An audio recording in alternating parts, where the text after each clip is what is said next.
Well, hello guys, and welcome to the National Leprechaun Museum's talking series. And today we're talking Brigid with Eleanor. Hello, Eleanor. Hi, Mark. Nice to see you today, and nice to be talking about Brigid with you. Are you a fan of Brigid? I'd say I would be a fan of Brigid, especially now because we do learn a little about her in school in Ireland, but you don't really hear a lot about what she actually did in her actual life. And now that I've gotten the chance later to explore that, she's pretty cool. It's because we're calling her Brigid, Yeah. or like we're talking about Saint Brigid, but is she not kind of seen as like she's like a secondary saint? She's like after Saint Patrick, she's the next most important. Yeah, she's very much overshadowed by Saint Patrick. Um, our main patron saint of Ireland after St. Patrick's Day. Or maybe not him, but what he represents is sort of celebrated around the world. And then Saint Brigid is our second patron saint. Well, then, like, who is she then, and why is she kind of taking that position? Like, for an awful lot of people wouldn't know outside the name Saint Bridget, wouldn't know who she is. Like, who is she? Well, she's a woman, Mark. She's a woman. Second, yeah. Okay. Well, Brigid, Saint Brigid was born in around 451 AD, after Saint Patrick had arrived to Ireland. She was the saint, as we know her, was a very devout young girl.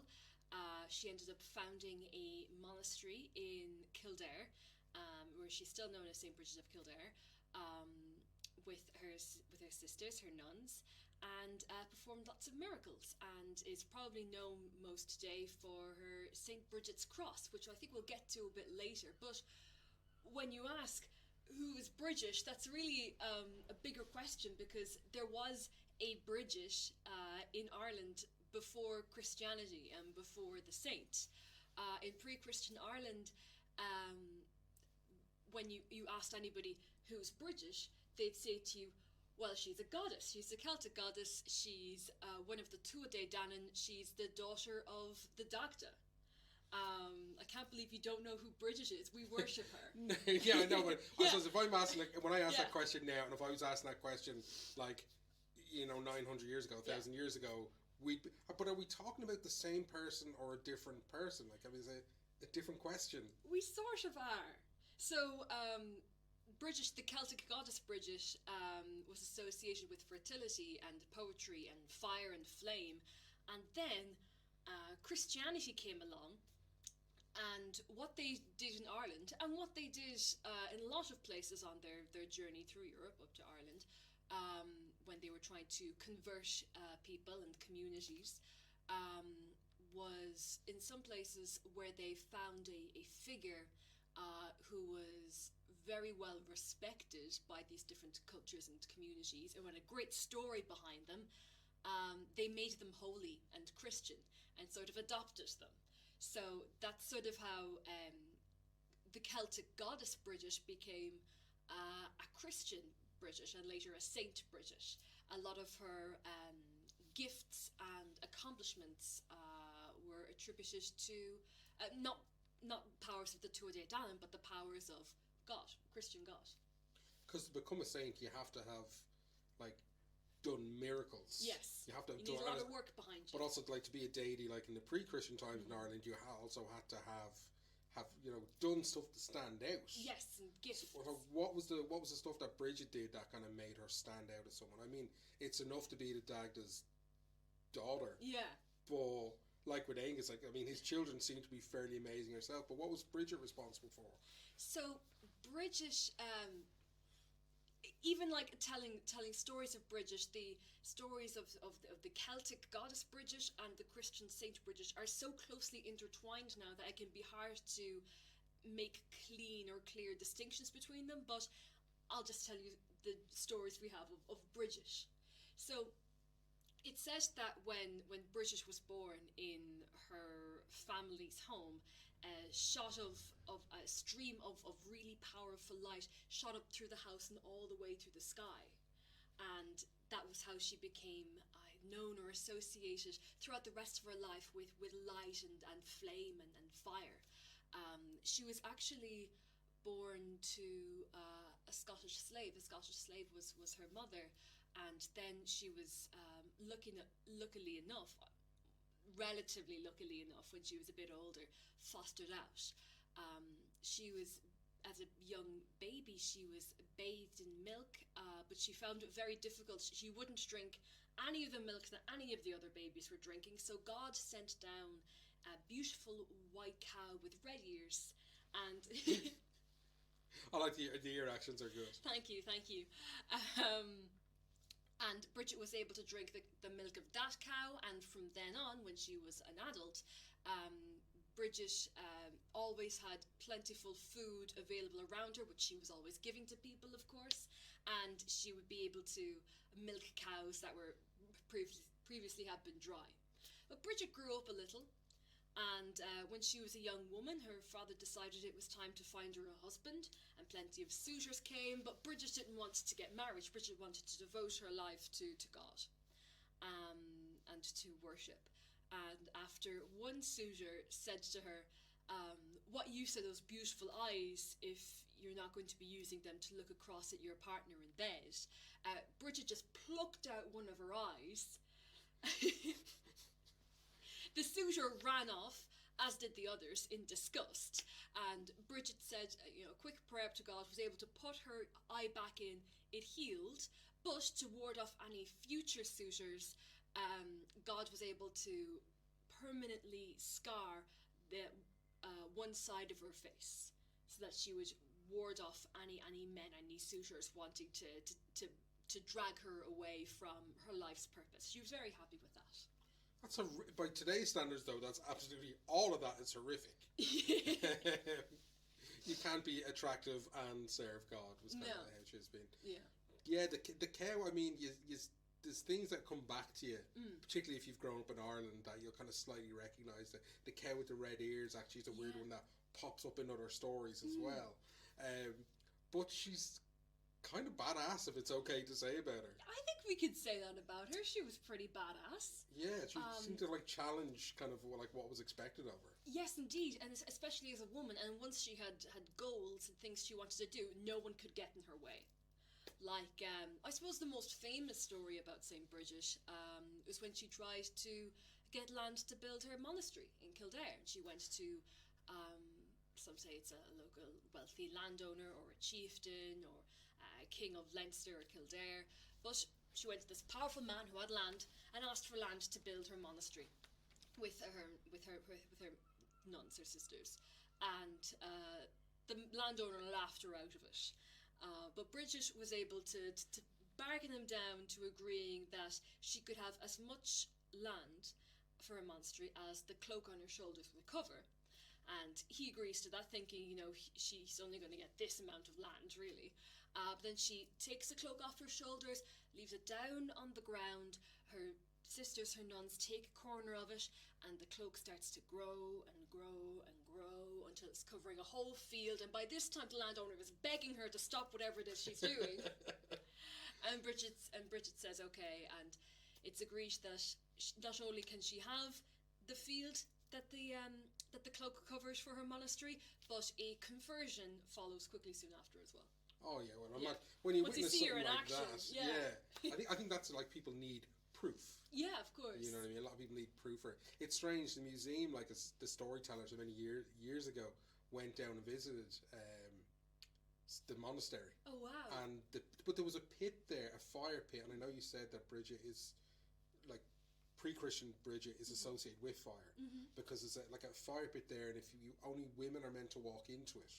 Yes, indeed. And we were told when we were down there that men weren't meant to walk in, because if we did, we'd be our masculinity would be affected. Oh dear. Yeah.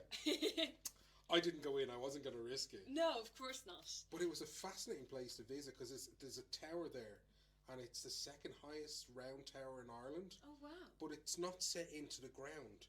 It's sitting on 3 large stones. Wow. It's absolutely amazing.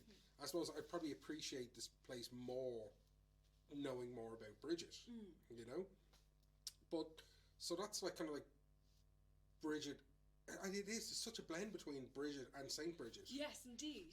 It's really because sometimes they have different names, sometimes they have the same name. But yeah, it can be. That's one of the funny things with Irish folklore and mythology, and then Irish Christianity, and then later Catholicism. Yeah. You know, the church used what the people already believed in, and the rituals they already had.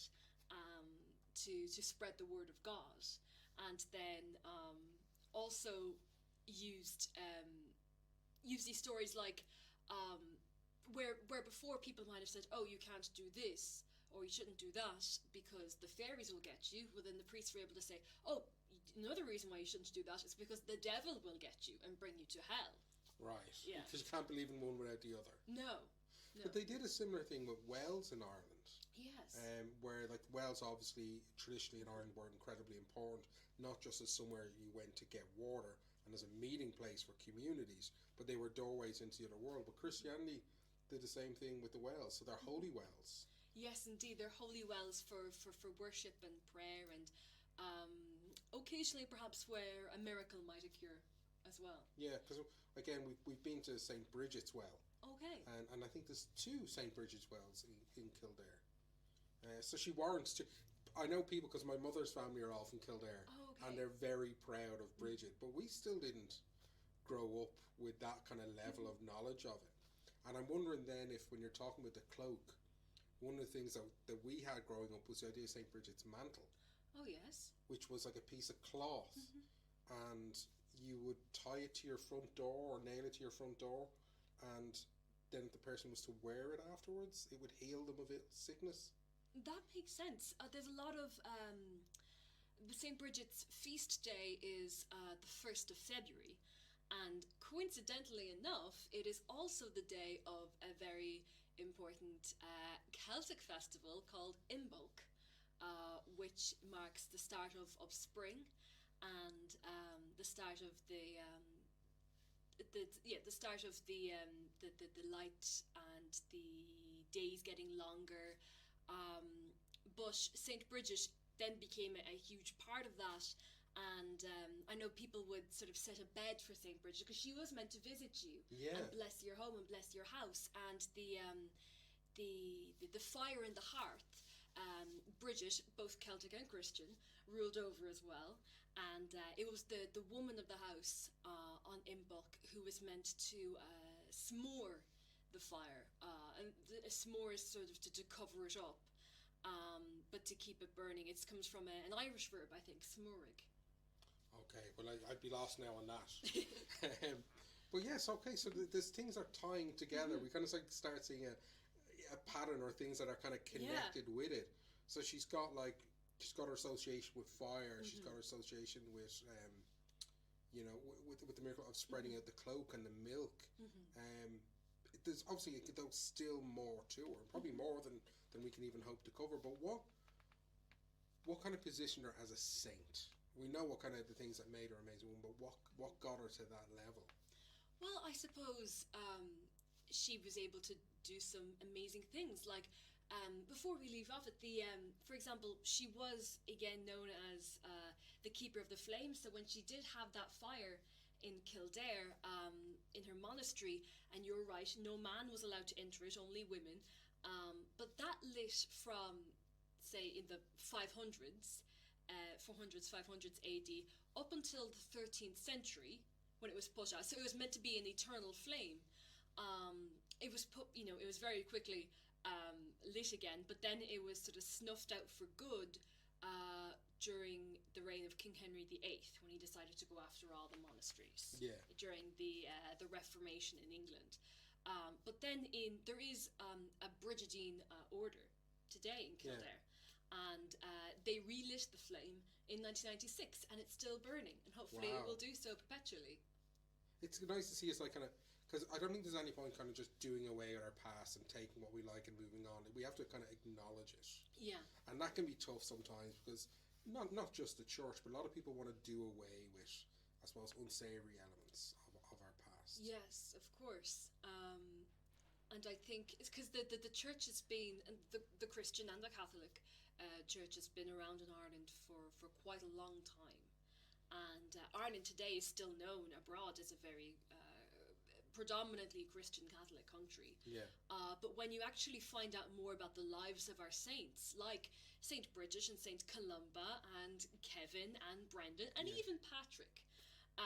And even Patrick. I just need to know. I mean, they had very odd lives. Yeah. But they had very odd lives, some very funny stories sometimes. But they were very much associated with, qualities like the land and with generosity and equality and making sure no one, as much as possible, no one went without and no one was hungry.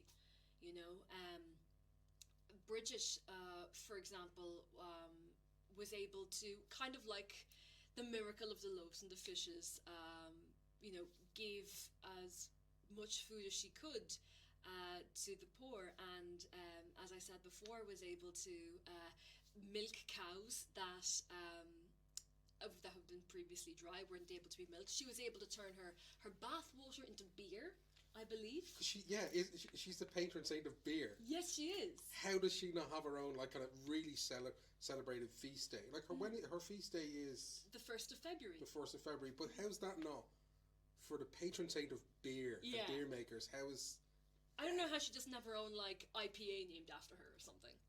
Awesome. I wouldn't be too sure that she doesn't. We'll probably have to look into that a bit more. But so she's fitting in quite well then with Christianity at this point. And I know, like you said, St. Patrick was here before, and she probably grew up like a huge fan of his work. But she was converted by St. Patrick. And did she have any interactions or associations with any other saints or stories? Well, she was actually, so in her monastery in Kildare, she was the abbess of it, and she, it was run by nuns, but she was also able to set up, or to help set up an order of monks as well in Kildare, and invited a man down to be the abbot of that, and they were able to spread the word of God in Kildare together, the men and women together, which was a fairly egalitarian thing to do at the time. But there is a story of an encounter that she didn't have with Saint Brendan the navigator, who's actually he's actually an Irish saint I quite like. He sailed to America hundreds and hundreds of years before Christopher Columbus or anyone else.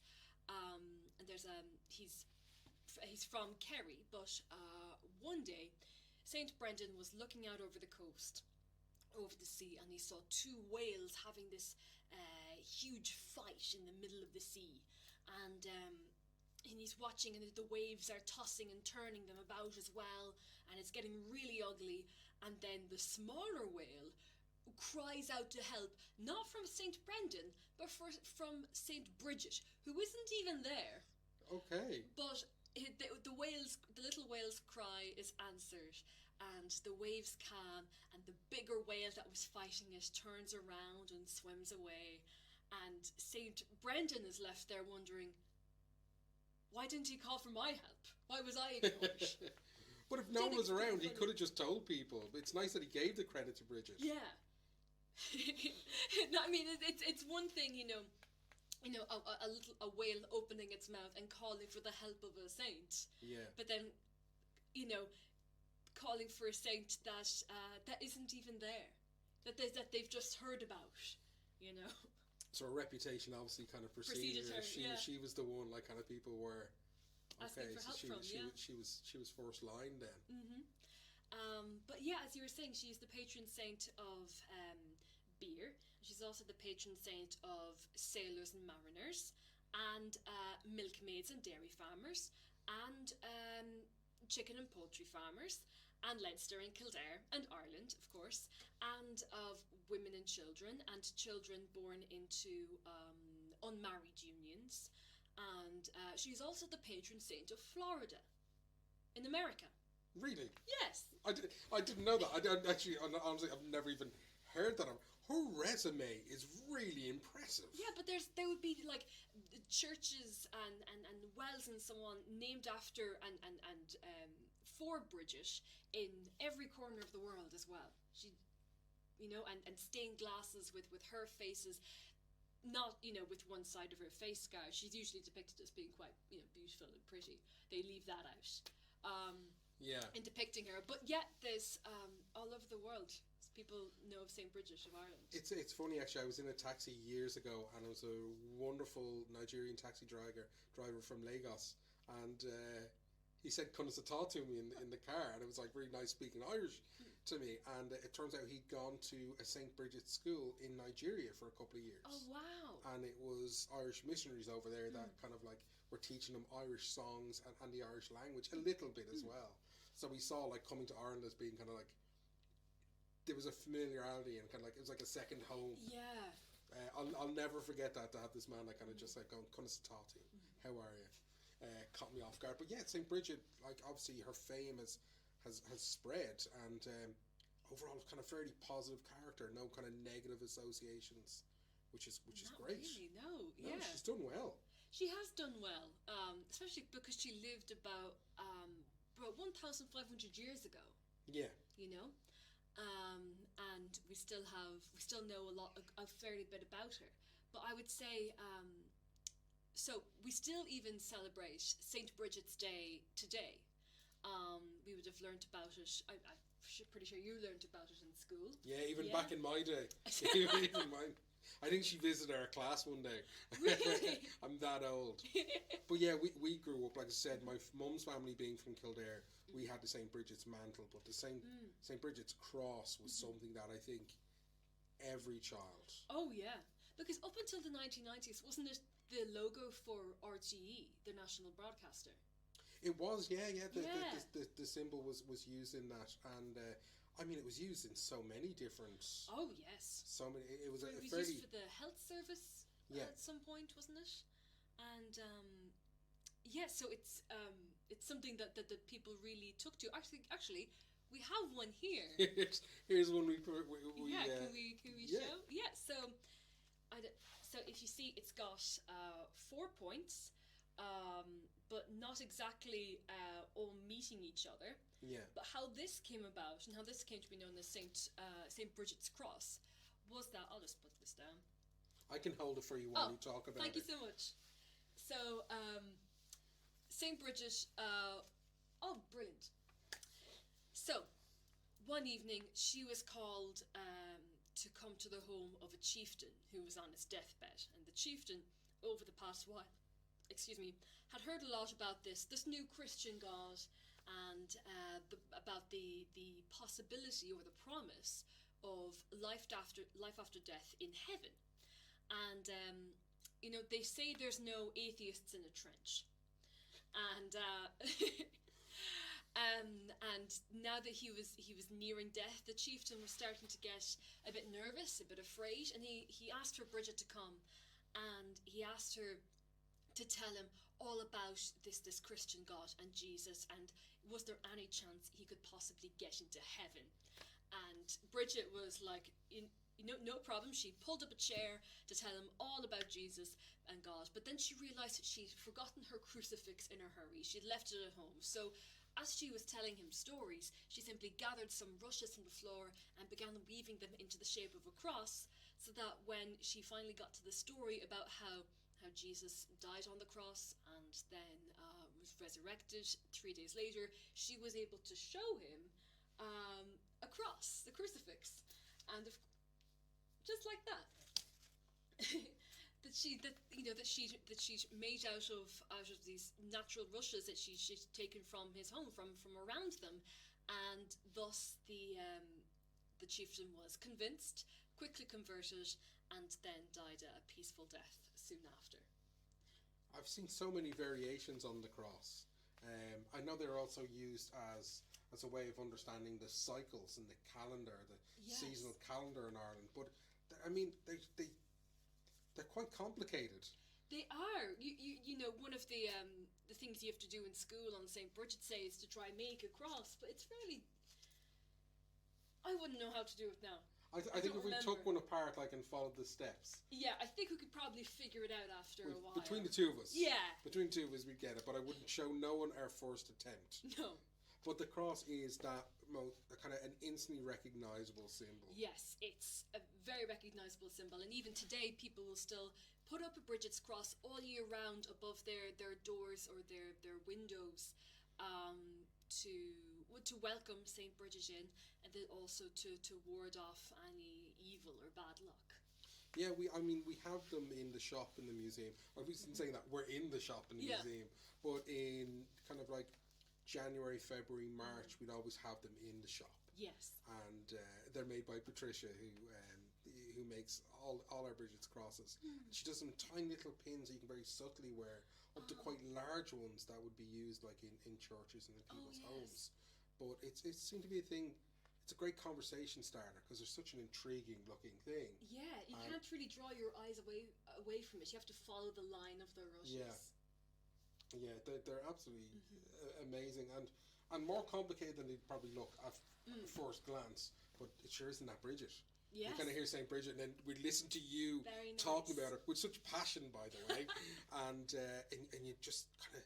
I suppose it's like anything when you see someone and just see how they are. So when you learn about where they come from, it becomes so much more interesting. Well, Eleanor, thank you so much for taking us through this. I mean, I have a better understanding of Brigid now. So thank you so much. Thank you guys for listening, for joining us as part of our talking series. And thank you, Brigid. Thank you, Brigid. Yes, for your abundance and your patronage. Yes, indeed. Just to say before we go, I guess that, of course, as we've said, both Imbolc and Saint Brigid's Day are celebrated on the 1st of February, which is also in the Celtic or the Irish calendar, the start of springtime. So it's a sort of a day of hope or relief as well, I think. That's always how I've experienced it. And I think also, if you're going to celebrate or honor either the Christian or the Celtic Brigid, whichever you may feel more drawn to, I would say think about how it feels to receive help and how you help others in your own life, whether that be the people closest or most important to you, or the people at large, or people in need in general, and see how you can do that on Brigid's Day. It's going to be coming up in a few days. Your parting thoughts, so sweet, so nice. Oh. But it is an opportunity for us to kind of like sit down, take stock, and appreciate what we have. And know that the light and the sun is coming. It's a great message to end on. Thank you very much, guys, and we'll see you again soon. Thanks, Eleanor. You're very welcome, Mark. Bye. Bye.